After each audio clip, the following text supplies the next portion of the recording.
بدر کی لڑائی رمضان المبارک 2 ہجری کی 17 تاریخ کو لڑی گئی۔ لڑائی سے پہلے پہلی رات جب کہ آسمان پر 17ویں کا چاند چمک رہا تھا، نبی اکرم صلی اللہ علیہ وسلم نے اللہ کے حضور گڑ گڑا کر دعائیں کی۔ آپ نماز سے فارغ ہو کر اپنے خیمے میں بیٹھ گئے اور اللہ کی نصرت کو آواز دی۔ وہ رات بھی تاریخ کی عجیب رات تھی۔ اہل ایمان عشاء کی نماز کے بعد نوافل، تلاوت، ذکر الہی اور دعا و مناجات میں مشغول تھے۔ کسی کی آواز میں لہن داؤدی کا جادو تھا تو کسی کی آواز ہچکی بن جانے سے لرزاں اور ترساں تھی۔ کوئی سرب و سجود تھا تو کوئی قیام میں کھڑا تھا۔ ہچکیاں بھی تھیں اور سسکیاں بھی، امید بھی تھی اور ایمان بھی۔ دوسری جانب اہل کفر کے خیموں میں اور ہی عالم تھا۔ ضیافتیں، بھنا ہوا گوشت، بادہ و جام، کہکے، اشعار، مزاح، کبر و غرور، خاندانی تفاخر، بہادری کے قصے اور نامعلوم کیا کیا خرافات۔ پیٹ بھر کر کھا چکے تو سراہیوں کے منہ کھل گئے۔ نرم و نازک تھرکتے ہوئے جسموں اور پائل کی جھنکار نے سب کو محصور کر دیا۔ رقص اور موسیقی اور قریش کی بہادری پر مشتمل رزمیہ ترانے اور گانے بجانے والیوں کے ہاتھوں اور آنکھوں کی حرکات و سکنات اور ان کے درمیان بہکے ہوئے نوجوانوں کا غلغپاڑا اور شور و ہنگامہ۔ دونوں جانب کے جنگجو ایک دوسرے سے کتنے مختلف تھے۔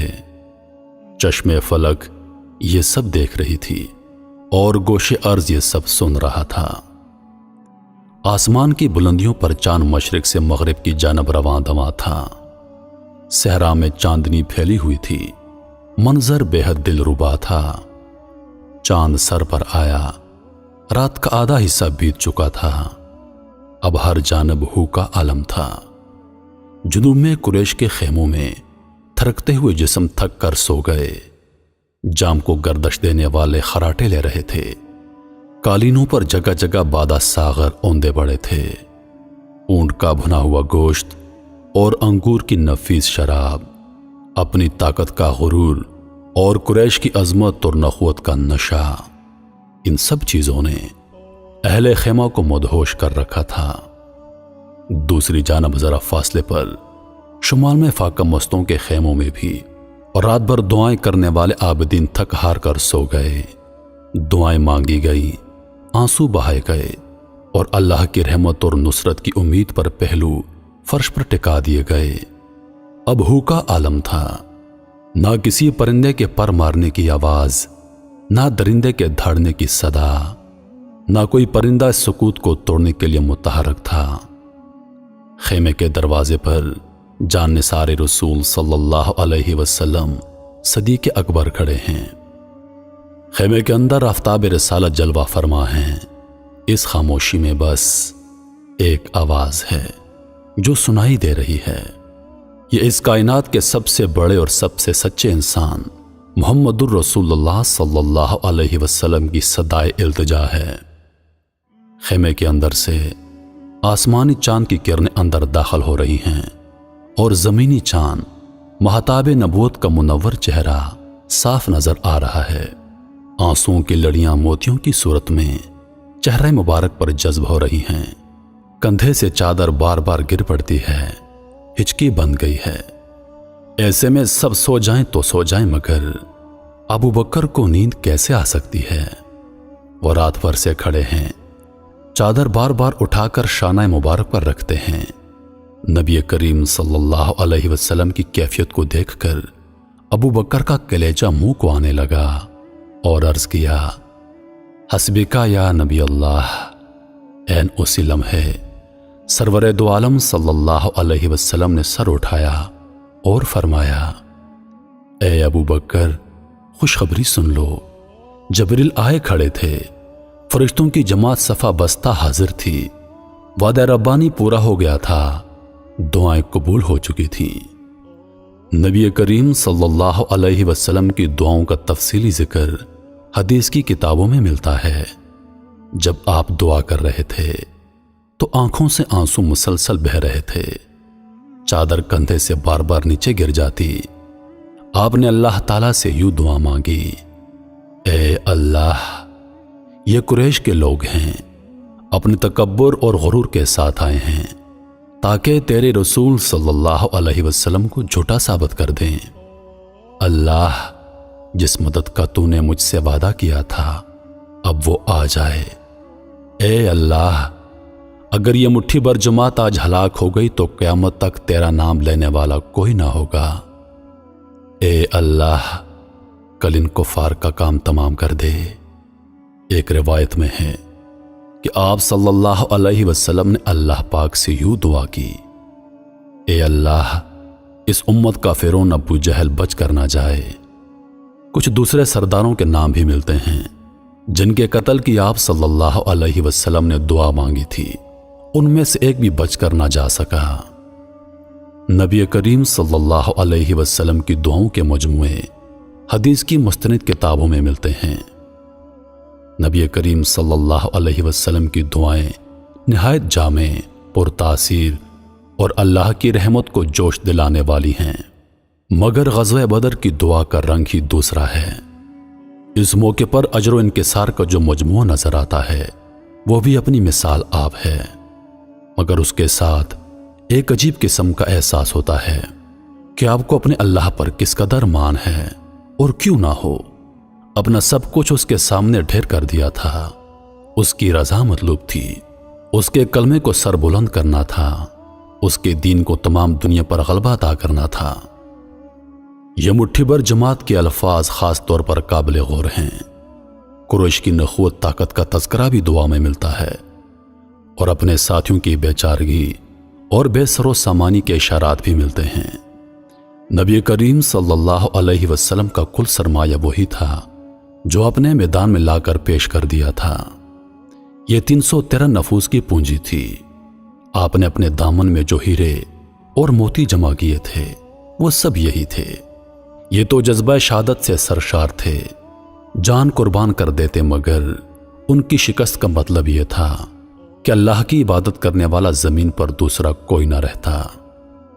سوچئے، دعا تو مدینہ منورہ میں بھی کی جا سکتی تھی۔ مسجد نبوی بدر کے میدان سے کہیں زیادہ بابرکت اور اللہ کو پسند ہے۔ یہ دعا عین میدان بدر میں کی گئی۔ رحمان کے بندے اور شیطان کے ساتھی ایک دوسرے کے مد مقابل آ گئے۔ موت آنکھوں کے سامنے تھی۔ یہاں دعا کا فلسفہ بھی سمجھ میں آ گیا کہ پہلے اپنا سب کچھ نظر کے لیے پیش کر دو، پھر دعا کرو۔ اس شان سے جب دعا مانگی گئی تو در قبولیت کھلا، اور بظاہر ناممکن کو اللہ پاک نے ممکن کر دیا۔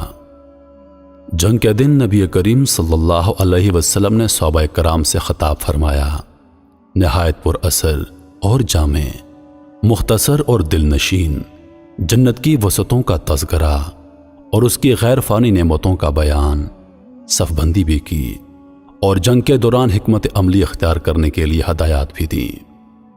صف بندی کا طریقہ پہلی مرتبہ نبی پاک صلی اللہ علیہ وسلم نے دنیا کی جنگی تاریخ میں متعارف کروایا۔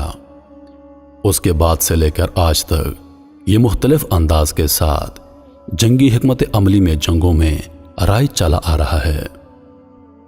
آپ نے جنگی حکمت عملی کے لیے جو ہدایات دی تھیں ان میں اہم باتیں یہ تھیں: نظم و ضبط اور جرأت کا مظاہرہ کیا جائے، جنت کا حصول اور رضا الہی مقصود ہو، تیر اس وقت چلایا جائے جب دشمن اس کی مار میں ہو، کوئی ایک تیر بھی اس طرح نہ چلایا جائے کہ وہ ضائع ہو جائے، دشمن کے قریب آنے پر پہلے نیزے کا استعمال کرنا، اور پھر جب دشمن بالکل روبرو آ جائے تو تلوار سے کام لینا، اور جان رکھنا جو بندہ گھمسان میں صبر و ہمت اور ثابت قدمی اور استقامت دکھاتا ہے، اللہ تعالیٰ اس کے لیے آسانی پیدا کر دیتا ہے اور غم سے نجات عطا فرماتا ہے۔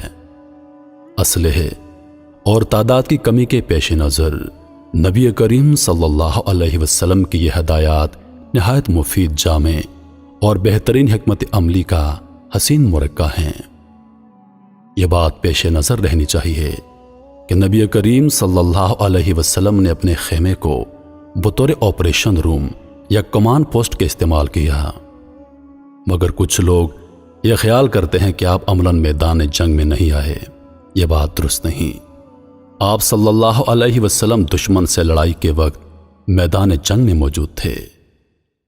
علامہ ابن کثیر رحمۃ اللہ علیہ نے اپنی معروف تاریخ البدایہ والنہایہ میں سیدنا علی بن ابی طالب کا یہ قول نقل کیا ہے کہ یوم بدر ہم نے دیکھا کہ سخت لڑائی کے وقت نبی کریم صلی اللہ علیہ وسلم ہم میں سے سب سے آگے تھے اور دشمن پر حملہ کر رہے تھے۔ ہم جب بھی اپنے آپ کو مشکل میں پاتے آپ کے سائے میں پناہ لیتے۔ جنگ بدر اسلام اور کفار کے درمیان لڑی جانے والی پہلی جنگ تھی جس میں اللہ پاک نے مسلمانوں کو فتح دے دی۔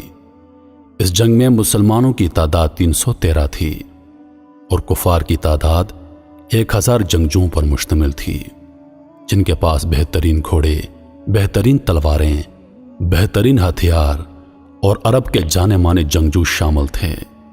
مگر دوسری طرف مسلمانوں کی تعداد صرف 313 تھی۔ اس جنگ میں اللہ پاک نے فرشتوں کی مدد کے ذریعے مسلمانوں کو فتح نصیب فرمائی۔ 72 مسلمان اس جنگ میں شہید ہوئے، جبکہ کفار کے بہت سارے لوگ مارے گئے، جن میں ان کے بڑے بڑے سردار بھی شامل تھے، جن میں سر فہرست ابو جہل ہیں۔ بہرحال اس جنگ میں اللہ پاک نے مسلمانوں کو شاندار فتح نصیب فرمائی۔